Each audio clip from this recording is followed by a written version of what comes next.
Hello विद्यार्थियों, मैं मुकेश शर्मा। आज का हमारा टॉपिक है equation reducible to homogeneous linear differential equation.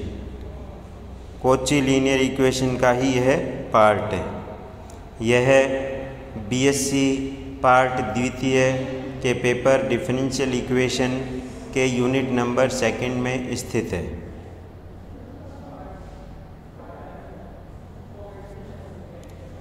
विद्यार्थियों, equation reducible to homogeneous linear form समघात रूप में समानयन वाले समीकरण या लेजेंड्रे अवकल समीकरण।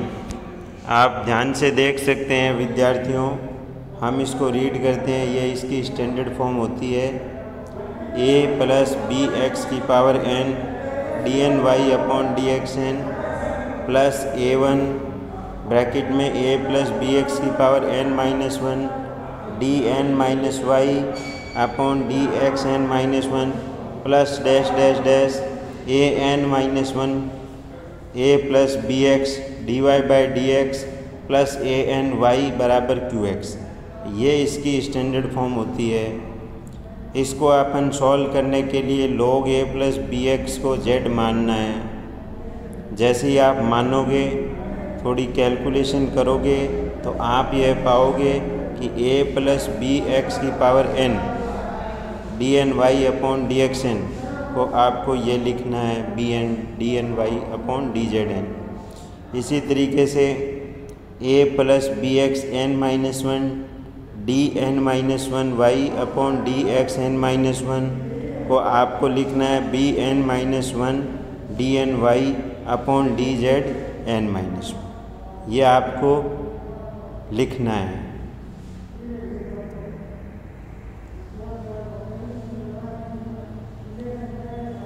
अब विद्यार्थियों, हम ऐसी डिफरेंशियल इक्वेशन के कुछ एग्जाम्पल देखते हैं। पहला एग्जाम्पल देखिए, x + a की पावर n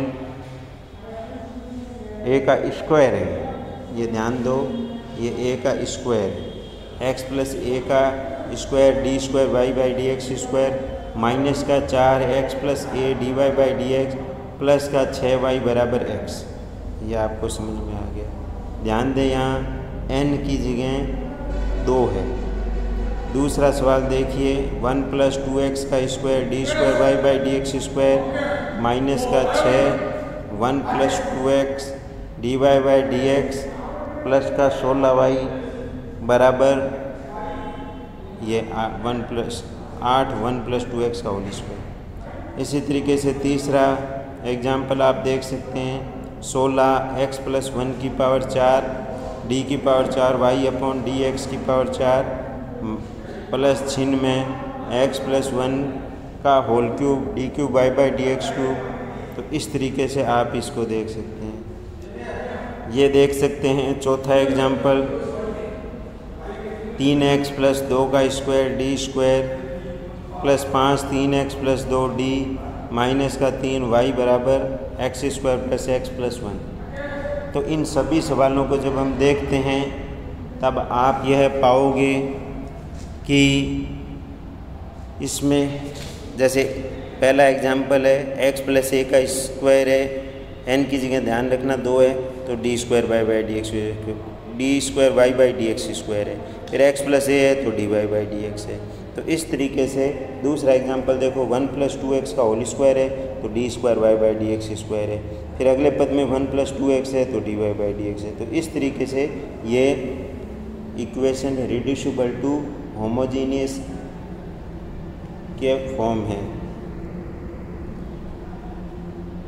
अब हम एक एग्जाम्पल करते हैं जो कि आपको बहुत ही आसानी से समझ में आ जाएगा।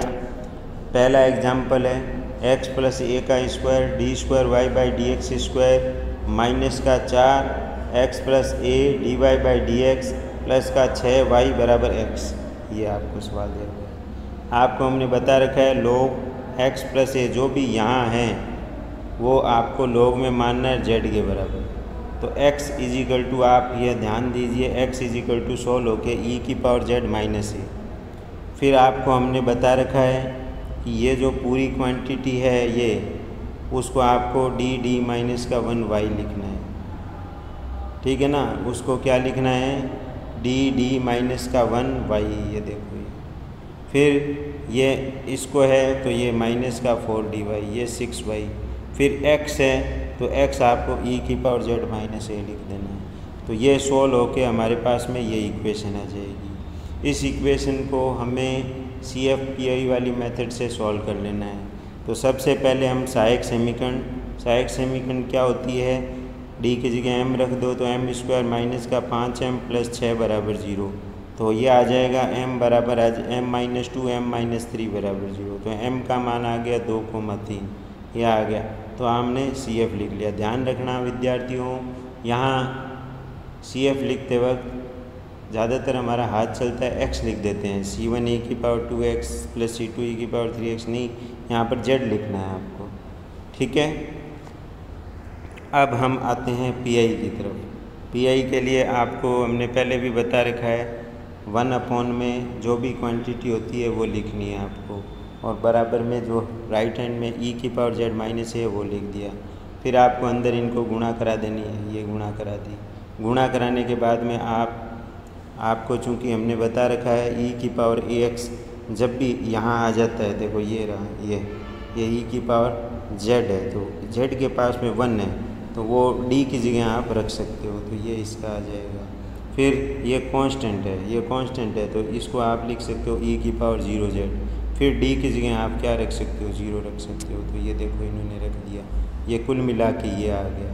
तो ये आने के बाद में आपको y = CF + PI लिख देना है, जिससे आपका ये टोटल मिल गया। मिलने के बाद में आपने जोड़ के लिख दिया। फिर आपने जो माना था log x + a = z शुरू में, तो x + a = e की पावर z, ये भी समझ में आ गया। तो जैसे सब आंसर में देखो y = C1 e की पावर 2z, तो e की पावर z = x + a है, तो e की पावर 2z मतलब ex + a का होल स्क्वायर हो गया। e की पावर 3z है, C2 e की पावर 3z, तो x + a का होल क्यूब हो गया, प्लस 1/2 e की पावर z, e की पावर z का मान x + a है, माइनस 1/6a, ये हमारा आंसर है। तो इस तरीके से आप इनको बड़ी आसानी से इनको सॉल्व कर सकते हो। फिर आप अगला क्वेश्चन देखिए, ये क्वेश्चन से इम्पोर्टेंट क्वेश्चन है, इनको आप आसानी से सॉल्व कर सकते हो। कैसे सॉल्व कर सकते हो, जैसे ये आपको एक सवाल दे रखा है, 3x + 2 का whole square d² plus 3x + 2 d minus का 36, फिर y = 3x² प्लस 4x + 1। आप इसको आप ऐसे भी लिख सकते हो। इसको लिखने के बाद में चूँकि आप इसको सॉल्व करने के लिए क्या है, log, फिर यहाँ पर जो भी होता है वो मानना होता है, 3x + 2 = z। तो आप ये देखो log इधर जाएगा राइट हैंड की तरफ, तो ये आ जाएगा। फिर 2 इधर भेज दीजिए, 3 का भाग लगा दीजिए, ये आ गया। अब आप ये ध्यान दीजिए कि हमने आपको पिछले जब शुरुआत करवाई थी, यहाँ देखो, ये देखो इसको a + bx की पावर n है, तो x के पास में जो होता है वो bn आगे लगता है। कहाँ पर, इनको देखो, इनको ध्यान से देखो, इनको x के पास में b है तो b की पावर n। तो इसी तरीके से अब देखो वहाँ पर अपने सवाल में यहाँ ध्यान दीजिए। जैसे ही अपन यहाँ ध्यान देंगे तो ये देखो, अब इसमें x के पास में 3 है, तो 3 का स्क्वायर, फिर d - 1, फिर इसमें 1 3 पड़ा है, तो 1 3 ये रहा, फिर इस 3x, तो ये 3dy माइनस का 36, फिर 3x², तो x का मान ये है, तो ये आ जाएगा। फिर 4x, तो फिर x का मान ये है, ये रख दिया +1, ये आ गया कुल मिला के। तो कुल मिला के अपने को ये आपको सॉल्व करना आ गया। तो ये हमने कुल मिला के सॉल्व करके यहाँ पर पहुँच चुके हैं, या आप आराम से पहुँच जाएंगे। अब इसको हमें सॉल्व करना है, तो अब हम क्या करेंगे, सॉल्व करना है तो इसको सहायक समीकरण लिखिए। सहायक समीकरण से m के मान आ गए 2, -2। तो अब हम CF आसानी से लिख सकते हैं, ये CF लिख लिया। PI के लिए आपने ये लिख लिया। तो तो अब आपने अंदर मल्टीप्लाई करवा दिया, ठीक है ना। 1/d² - 4 का e⁻²z में भी मल्टीप्लाई करा दिया और 1 में भी करवा दिया। तो इस तरीके से अब यहाँ पर आ जाइए, ये आ जाइए। तो d² - 4 को d - 2 d+2 लिख दिया और ये कांस्टेंट है 1, तो e की पावर क्या लिख दिया, e की पावर क्या लिख दिया, e की पावर लिख दिया 0, e की पावर 0z लिख दिया यहाँ, ठीक है ना। तो अब देखिए हमने आपको यहाँ बता रखा है जहाँ पर 2 रख सकते हो, ये देखो e की पावर 2z है तो z के पास में 2 है तो d+2 में 2 रख सकते हो, तो 2 और 2 4 हो जाएगा, लेकिन d - 2 में नहीं रख सकते तो वहाँ नहीं रखना है। और इधर e की पावर 0z है तो d की जगह 0 रख सकते हो, कोई दिक्कत नहीं है। तो ये आपका सोल्व होके ये बन जाएगा। अब आपको हमने फॉर्मूला बता रखा है कि जहाँ पर भी 0 बने तो आपको क्या करना है, z की पावर 1, ये d - 2 की पावर आपको कैलकुलेट करनी है, ये 1 है तो z की पावर 1/(1) और ये आ जाएगा। कुल मिला के सोल्व होके ये आ जाएगा। y = CF + PI कर देना, तो इस तरीके से आपको ये मिल जाएगा। और लास्ट में आपको क्या करना है, z = log 3x + 2 माना था, तो 3x + 2 = e की पावर z। तो देखो e की पावर 2z है तो ये आ जाएगा C1 3x + 2 का होल स्क्वायर प्लस C2 फिर 3x + 2 की पावर -2। क्यों? क्योंकि e की पावर z = 3x + 2 है तो e की पावर -2z क्या हो जाएगा, ये हो जाएगा। फिर 101/108 और z का मान कितना है, log 3x + 2 है, ये रख दिया। फिर e की पावर 2z इसका स्क्वायर कर दिया +1, ये आ गया कुल मिला के। तो कुल मिला के आपको ये समझ में आ चुका है, ये इसको आप सॉल्व कर सकते हो, ठीक है ना। इस तरीके की प्रॉब्लम आपको अक्सर पूछी जाती है एग्जामिनेशन में, आप इनको आसानी से सॉल्व कर सकते हो। कोई भी प्रॉब्लम आए आप पूछ सकते हो। बिफोर ईयर्स के पेपर्स को आपको सॉल्व करना चाहिए और बहुत ही मेहनत के द्वारा इनको सॉल्व करके और ढंग से आप इनको प्रिपेयर करें। 2 क्वेश्चन ये कर लीजिए, 2, 3, 4 क्वेश्चन और आप इनकी प्रैक्टिस कीजिए। बिफोर ईयर्स में आए हुए क्वेश्चंस हैं वो प्रैक्टिस कीजिए, साथ में एग्जाम्पल्स हैं वो कीजिए, तो आपको निश्चित रूप से आपके हाथ चलने लग जाएंगे और आप बहुत ही अच्छे रिजल्ट लेके आएंगे। इन क्वेश्चंस की विशेषताएं ये हैं कि ये जब भी आपको एग्जामिनेशन में पूछे जाएंगे तो आप इनको पहचान सकते हो कि हाँ ये वो क्वेश्चन है।